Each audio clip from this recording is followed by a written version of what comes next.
बाजार में इतना उतार चढ़ाव क्यों, इसकी वजह क्या, और क्या आखिरी 1.5 घंटे में बाजार में एक शॉर्ट कवरिंग या रिकवरी की उम्मीद रखी जाए या गलत होगा? बड़ा सपोर्ट कहाँ है अब इस बाजार में कुछ बड़े लेवल टूटने के बाद, और किन लेवल्स के ऊपर बंद होना ज़रूरी ताकि कमज़ोरी और ना बढ़े?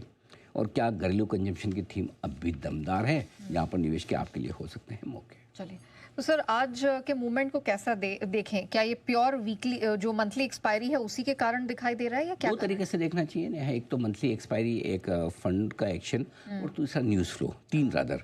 तो मंथली एक्सपायरी की वजह से डेफिनेटली उतार चढ़ाव है, और होना भी चाहिए। नहीं तो मंथली एक्सपायरी का मजे का, अगर मंथली एक्सपायरी के दिन इतना भी ऊपर नीचे ना हो तो याद कौन रखेगा कि आज गुरुवार है, मंथली एक्सपायरी है ना। तो कुछ बड़े दिन तो कुछ स्पेशल एक्स्ट्रा होना ही चाहिए, और वो थोड़ा हुआ भी आज। Nothing wrong in that.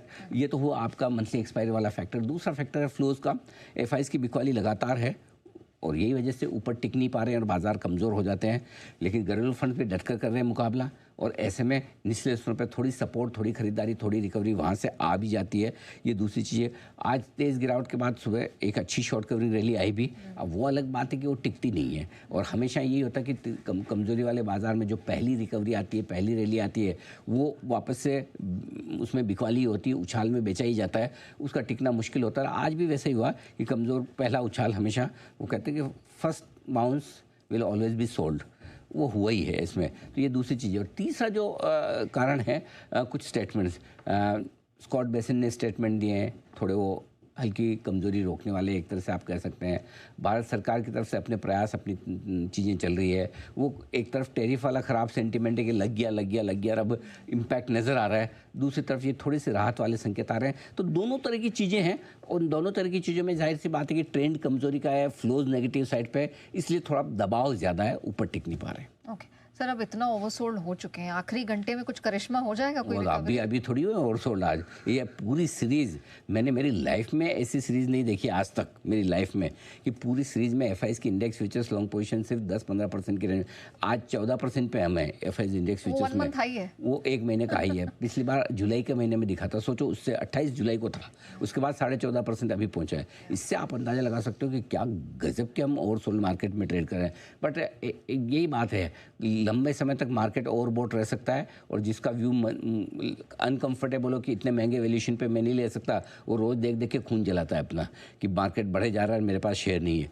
Similarly market बहुत लंबे समय तक ओवरसोल्ड भी रह सकता है, और आप उम्मीद करते रहे बाजार बढ़ता नहीं है। ये मार्केट ऐसा ही, वो कहते हैं कि you may remain insolvent longer than market remain rational. तो ऐसा है कि जरूरी नहीं कि मार्केट आप जैसा सोचो कि रीजनेबल और रैशनल रहे। आप कब तक पैसा अपना बचा सकते हो, वो इम्पोर्टेंट है। सो कुल मिला के यही है मामला कि ओवरसोल्ड मार्केट में एक भी रिकवरी, पूरे महीने में एक भी दमदार रिकवरी नहीं है। आज भी सुबह ही तो पहले से लुढ़क गए। सो मेरा ये समझना है 24,725 और 54,500 के ऊपर टिकने पर ही ढंग ढांग की रिकवरी आपको मिलेगी। शॉर्ट कवरिंग तभी मिलेगी, तब तक तो ठीक है, छोटे मोटे बाउंस आए चले गए, nothing much, not much exciting. आज क्लोजिंग लेवल कौन सा इंपॉर्टेंट है सर? देखो, पहले तो 24,625 के नीचे बंद हुए और 54,350 के नीचे बंद हुए तो समस्या बढ़ेगी कल के लिए। 24,631 जो गैप था, उस गैप के नीचे कम से कम बंद तो ना हो। अगर उसके नीचे बंद हो रहे तो हम वही पुराना 24,350 के आसपास का लेवल, कल फ्राइडे है, अभी एक दिन और बाकी है इस हफ्ते का। अच्छा, तो कल ही टेस्ट कर लेंगे। नहीं तो मैं सोचा था अगले हफ्ते बोलता था। 54,350 के नीचे बंद होने पर कमजोरी और बढ़ेगी। निफ्टी से ज़्यादा बैंक निफ्टी कमज़ोर है। ऑफ कोर्स फिर भी शॉर्ट कवरिंग में बैंक निफ्टी में पहले शुरुआत होगी क्योंकि ओवरसोल्ड और ज़्यादा कमजोरी है, और वहीं से शुरुआत होगी।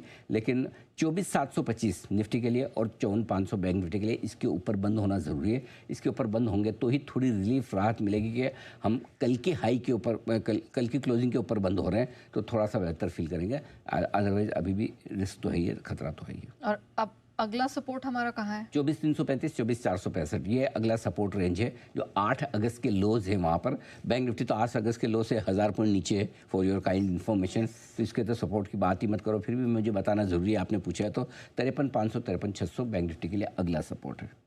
ओके अच्छा सर, अब इस मार्केट में वो जो हम सुबह भी बात कर रहे थे, घरेलू कंजम्पशन, लोकल थीम, वही कारगर है? वही मतलब वो कम गिरेंगे या बाद में गिरेंगे और बढ़ेंगे तो पहले बढ़ेंगे, यही हो रहा है। क्योंकि आप देखिए जीएसटी के अब फॉर एग्जांपल जीएसटी घटाने की बात सरकार ने की, मैं एक सिंपल सा एग्जांपल बताता हूँ, क्योंकि कि हम कहते हैं कि जब मुश्किलें होती तभी आपके रिफॉर्म्स होते हैं। फॉर एग्जांपल 2 दिन बाद ट्रम्प साहब का मूड अच्छा हो जाए, ठीक है, और ट्रम्प साहब चलो जी 25% हटाए, ख़त्म बात, एडिशनल वाला तो साफ़ करो, अब बचा 25%, चलो बातचीत करते हैं 10-15% पे लेके आते हैं, तो क्या सरकार ये बोलेगी हमने जो जीएसटी घटाने की बात की वापस कर देते हैं?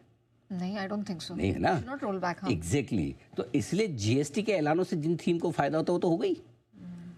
ऐसा थोड़ी कि ये टेम्परेरी है कि जब तक टैरिफ ऊपर है तब तक जीएसटी नीचे रखेगी, जिस दिन टैरिफ नीचे नहीं ना। नहीं करेक्ट। हाँ, मतलब मैं सही सोच रहा हूँ ना, ऐसा नहीं होगा। हाँ, सो इसलिए घरेलू कंजम्पशन वाली थीम अभी भी चलेगी, आगे भी चलेगी। ठीक है, नो डाउट जिस दिन टैरिफ पे रिलीफ मिलेगी, टैरिफ रिलेटेड स्टॉक 1-2 दिन ज़्यादा भागेंगे, लेकिन असली मज़ा यहीं पर है क्योंकि इनमें सस्टेनेबल तेजी बनेगी।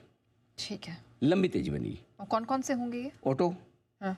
ये वॉशिंग मशीन, फ्रिज, एसी वगैरह बनाने वाली कंपनियां आपके, ठीक है, होम अप्लायंसेज जिसको बोलते हैं आप, एफएमसीजी कंजम्पशन तो यही ये चली रही। ऑटो में भी 2 व्हीलर, अच्छा डिजिटल प्लेटफॉर्म वाली कंपनी को मज़े हैं, ये सारा यही इनका काम है।